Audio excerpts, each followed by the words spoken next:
Hey everyone, I'm Dr. Bob Lee from 107.5 WBLS and the Make the Grade Foundation for Education. You're listening to Rudy Radio.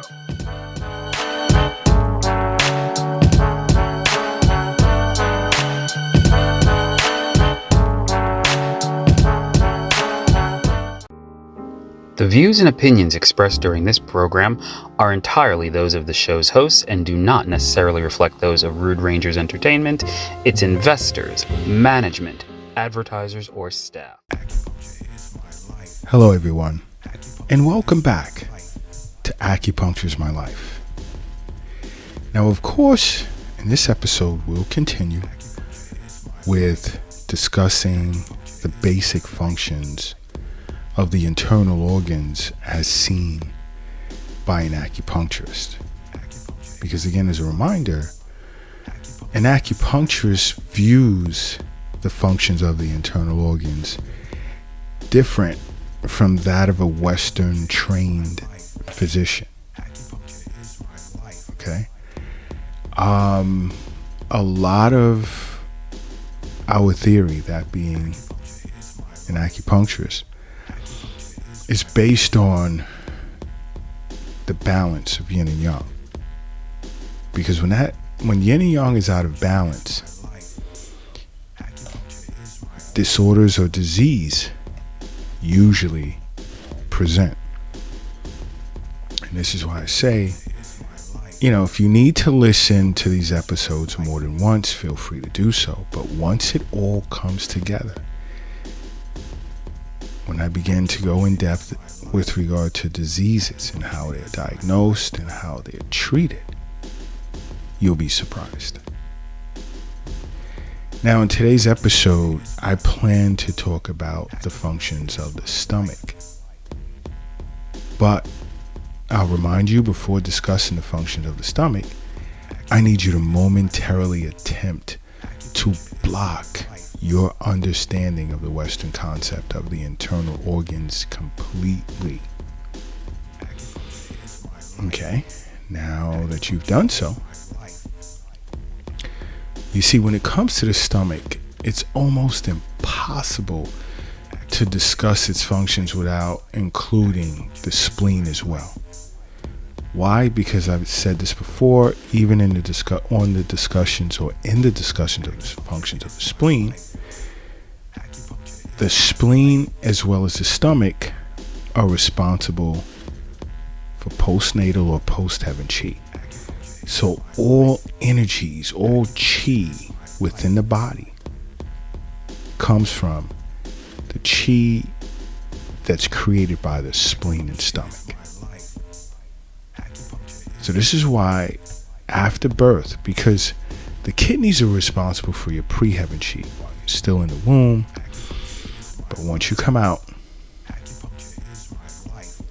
all chi that's created to circulate throughout the body starts from what's produced by the spleen and stomach. So they're almost two inseparable organs that reside in your middle jowl, the middle section of your body. Some could say the core and so forth. But because both the spleen and stomach are responsible for an individual's post-heaven chi, it's almost hard to speak of one without having to reference the other. But when it comes to the stomach to an acupuncturist is responsible for controlling the rotting and ripening of food, as well as the transportation of food essences. Super important. The stomach also controls the descending of chi and also serves as the origin of fluids.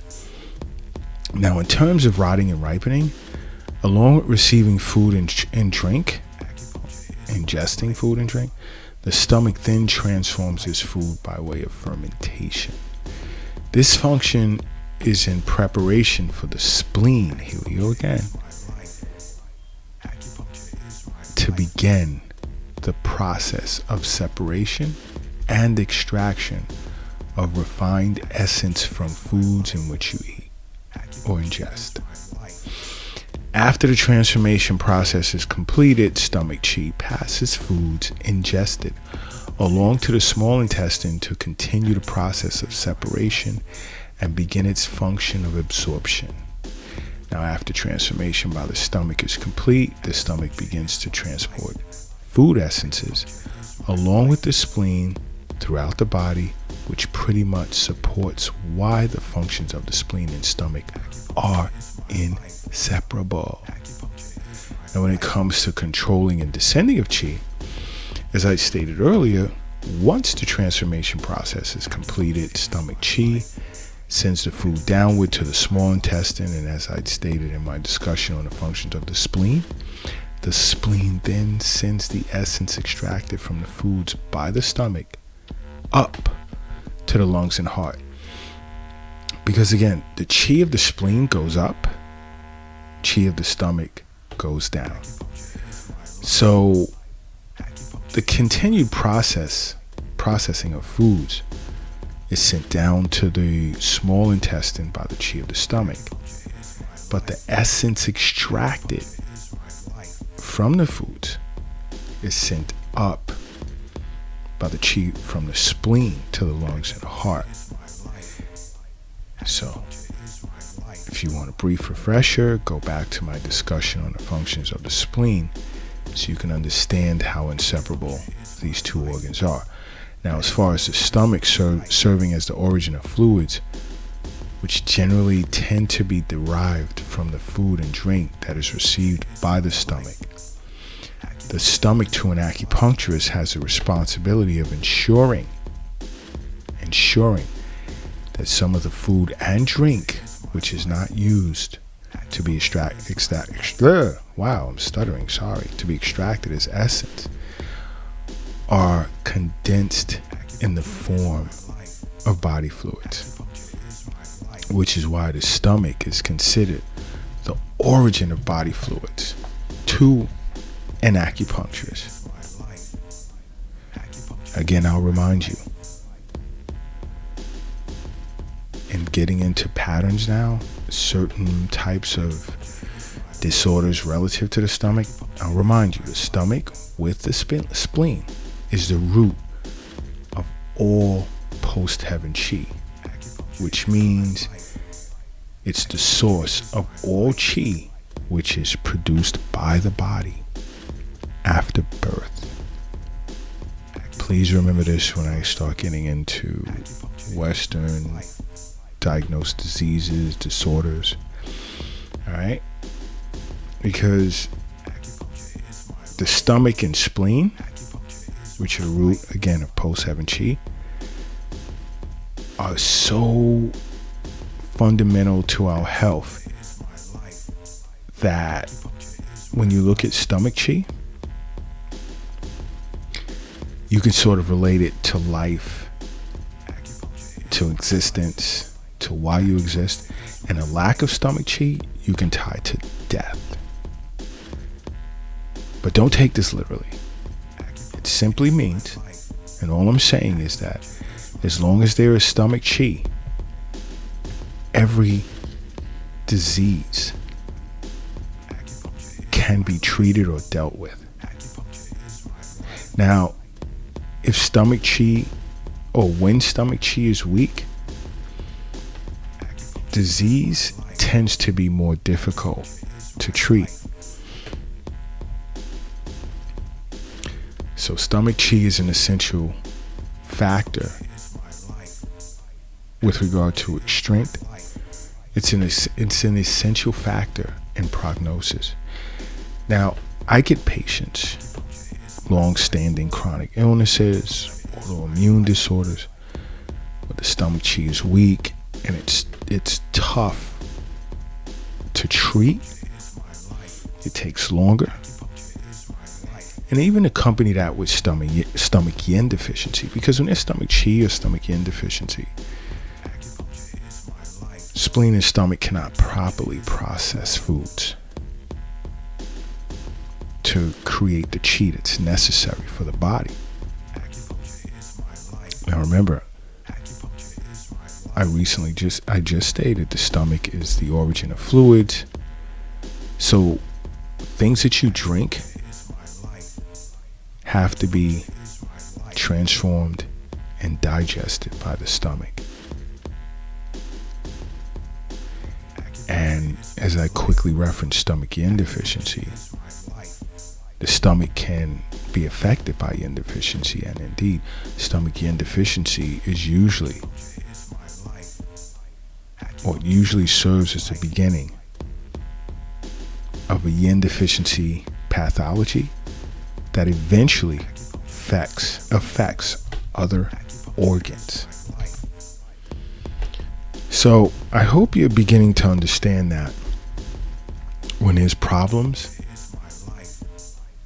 and I'll try and leave the spleen out of this discussion as much as possible. When there's problems with the stomach, there will eventually be problems with other internal organs.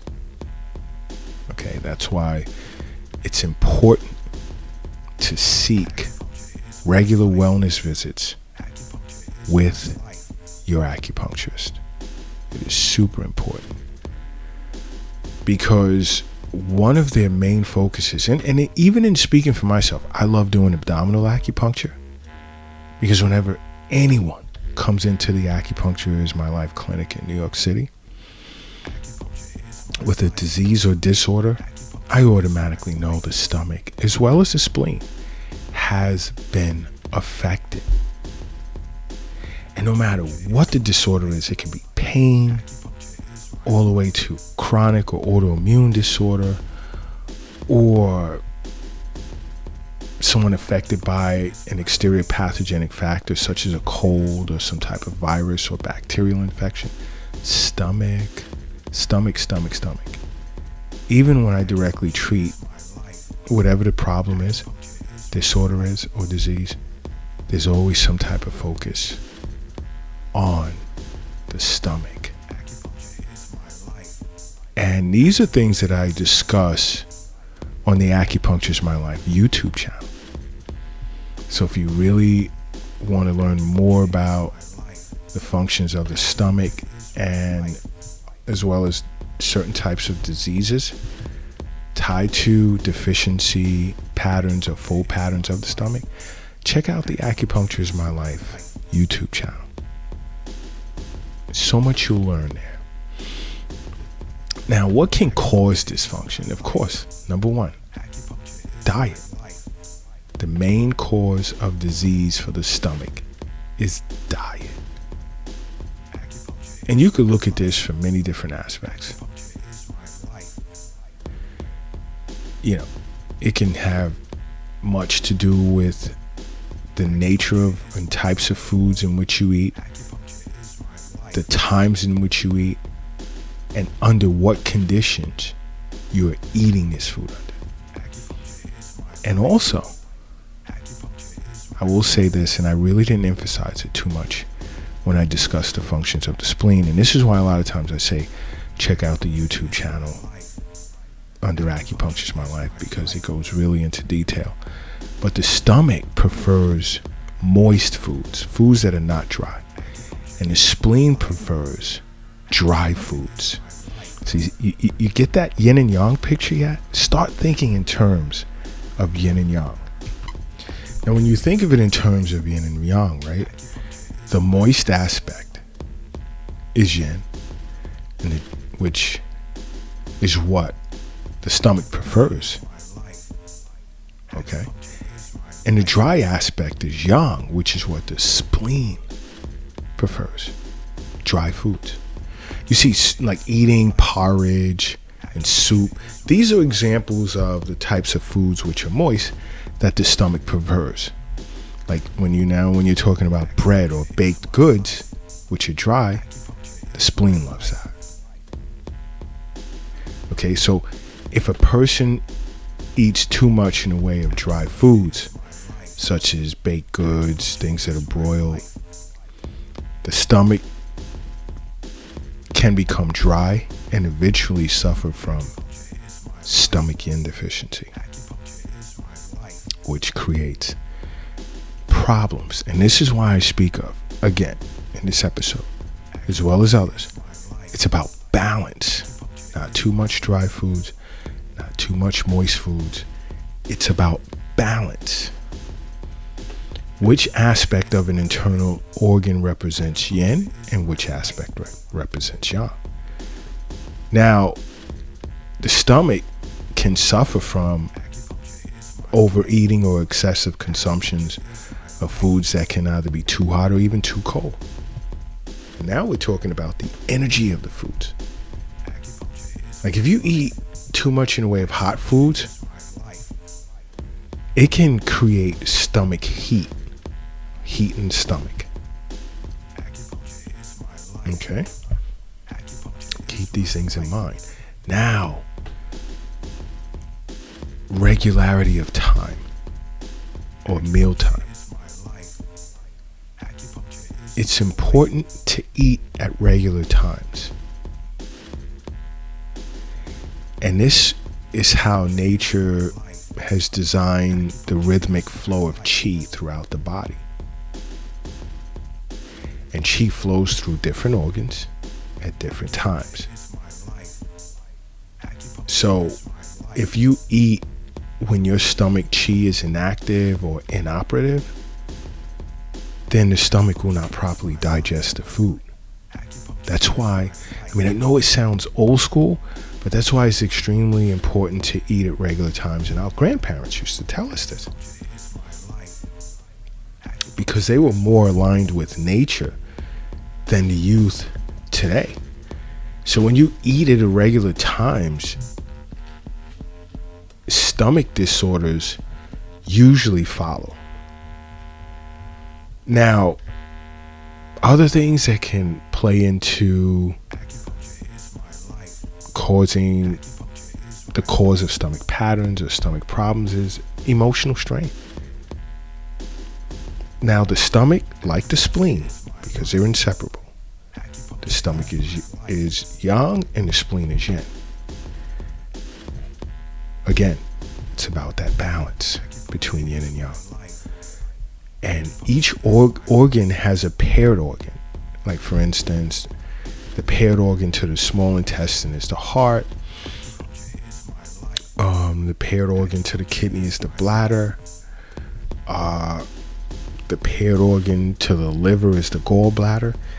And if you just take a second to even think about the relationship as paired organs, and in the future I'll get deep into that, it makes sense. And one is usually yang in nature, and one is usually yin. The yin organ provides the nourishment for the yang organ to function, and the yang organ provides the energy for the yin organ to function. Keep that in the back of your head. Keep that in the back of your head. But another cause for problems of the stomach is emotional strain, because again, just like I stated in the spleen episode, and again, you can go to the Acupuncture My Life YouTube channel to get an in-depth understanding of all of this. The stomach is usually affected by worry and excessive thinking, because worry stagnates chi in the stomach.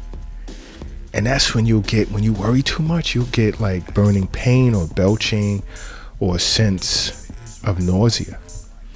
And then it can be excessive mental work, or we can call this pensiveness, where over a period of time, meaning like many years, this tends to lead to stomach chi deficiency. Now also, anger also affects the stomach. You see, anger can affect the stomach either directly or indirectly.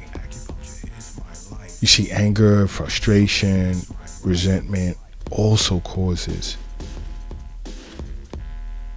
chi stagnation, but not necessarily or directly with the stomach first. It'll start with the liver, and then it'll begin to affect the stomach, and there'll be nausea, belching, and distended pain as well. Now, exterior pathogenic factors such as heat, dampness, cold, when the climate is representing the state of the climate at that particular time, can affect the stomach, but more so cold, because cold tends to bypass the exterior layers of the body and affects the stomach directly in the form of interior cold, where you'll start to feel sudden acute pain and even vomiting. Okay. Dampness can affect the stomach as well. And so can heat, but cold as an exterior pathogenic factor affects the stomach the most. Now, some of the basic patterns, like empty patterns, as I briefed on earlier, is like stomach chi deficiency. I'll jump back into that. Symptoms of that would be like an uncomfortable feeling in the epigastrium. There won't be any appetite. There will be a lack of taste sensation with loose stools, tiredness, especially in the morning with weak limbs. Now keep in mind, as you try and remember what I just stated with regard, not just stated, but stated earlier with regard to stomach chi deficiency. As an acupuncturist, I see this a lot, especially in patients that come in with chronic fatigue or chronic tiredness, because the stomach and spleen is responsible for the creation, the production of all chi that travels throughout the body. And when stomach chi is deficient or someone presents with chronic tiredness, the first thing that comes to mind before I start assessing that meridian or that channel is stomach chi deficiency. What can cause stomach chi deficiency? Diet, lacking the proper nourishment, protein, or either under eating. Keep in mind, you'll get some people that really go overboard with their diet, and they'll nibble on a few vegetables and maybe one fruit and drink water throughout the day. That's not enough. Precursor to stomach chi deficiency. And when stomach chi is deficient, again, loose stools and tiredness. Two main symptoms.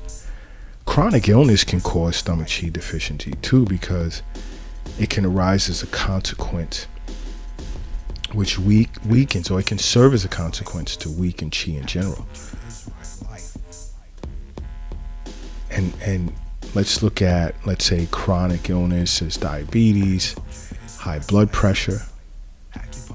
But then even a prolonged illness such as mononucleosis can cause stomach chi deficiency. And you want to, I'll say it again. You have to see a local acupuncturist or contact Acupuncture My Life, because it's all about health. That's what it's all about. Because when stomach chi is deficient, spleen chi becomes deficient as well,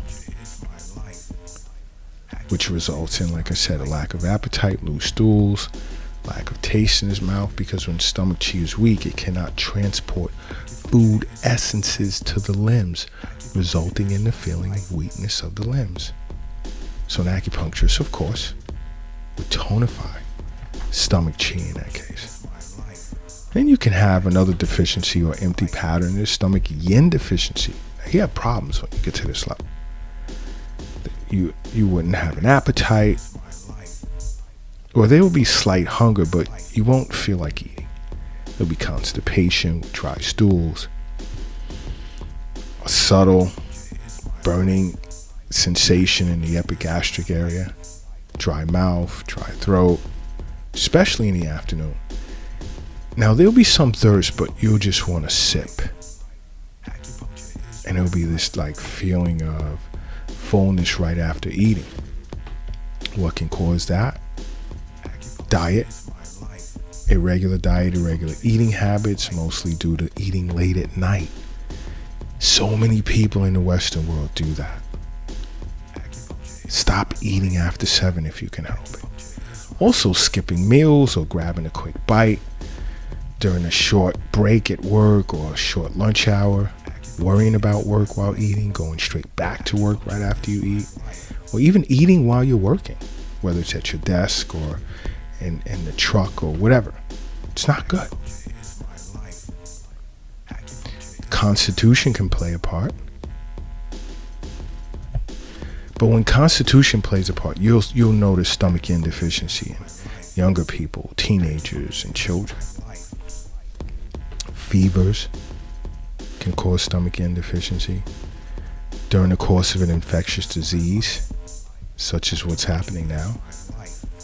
But it usually doesn't last that long, because once the body heals itself, which again is why I say see your local acupuncturist or contact Acupuncture My Life, because that's what acupuncture is about: strengthening the body, balancing yin and yang so that the body can self-regulate and do what it's designed to do, heal itself. Now, another cause of stomach yin deficiency can be due to antibiotics, because antibiotics usually injure stomach qi and stomach yin. So you really don't want to stay on that for a long period of time. And once you're off, and if you've seen an acupuncturist, the body will go back to normal in a short period of time. An acupuncturist would look to nourish stomach yin, nourish the fluids of the body, and so forth. And those are two examples of empty patterns. Like a full pattern could be stomach qi stagnation. Many individuals in the Western world especially experience this, where there's epigastric pain and distension. There'll be belching, nausea, vomiting, possibly vomiting, hiccups, irritability.